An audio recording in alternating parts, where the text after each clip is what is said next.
Suite au départ de Mathieu Allard, nous avons maintenant un nouveau directeur pour le Courrier Sud, M. Patrick Dumais. Allons maintenant le rencontrer.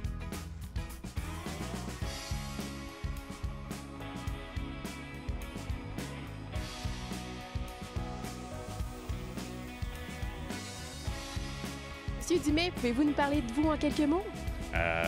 Oui, je suis en poste ici au Courrier Sud depuis maintenant 2 semaines. Je fais partie de la grande famille de TC Média depuis 3 ans. J'étais directeur, dans le fond, pour la région de Chaudière-Appalaches, Centre du Québec. Petit gars de Trois-Rivières, fait que j'avais l'opportunité de me rapprocher de la maison à 15-20 minutes de chez moi. Fait que quand Mathieu a annoncé qu'il retournait dans son coin de pays, moi j'ai levé la main rapidement pour dire que moi je revenais dans le mien aussi. Fait que tout le monde est heureux, puis je suis bien content d'être installé ici au Courrier Sud. Et qu'est-ce qui a retenu votre attention cette semaine pour les actualités?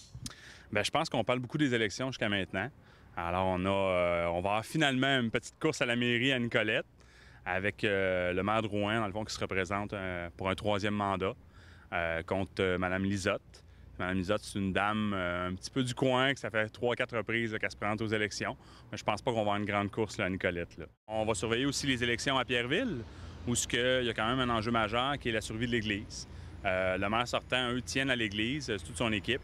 On a quand même l'équipe de l'opposition, eux, qui aimeraient créer un référendum favorable à la démolition de l'Église.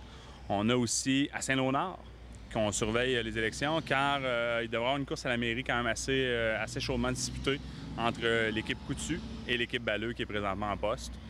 Puis on va surveiller aussi à Saint-François-du-Lac, qu'il y a quand même 3 candidats qui vont se présenter pour remplacer la mairesse sortante. Vous allez aussi nous parler du fonds de diversification? Oui, on parle du fonds de diversification économique de 200 millions qui avait été créé lors de l'annonce de la fermeture de Gentilly 2. Alors, enfin, on a eu des annonces qui vont toucher notre coin de Nicolet-Yamaska.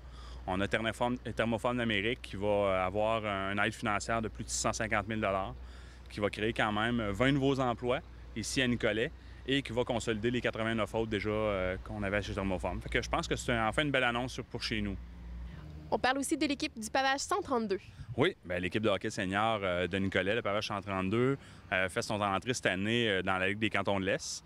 Alors, c'est une ligue un petit peu différente de la ligue qui faisait partie l'an passé, qui était avec la Mauricie.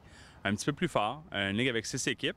Puis jusqu'à maintenant, ils ont une belle fiche immaculée de 3 victoires. Fait que ça commence bien. On a hâte de voir comment ça va se poursuivre pour eux cette année. Merci beaucoup! Ça me fait plaisir.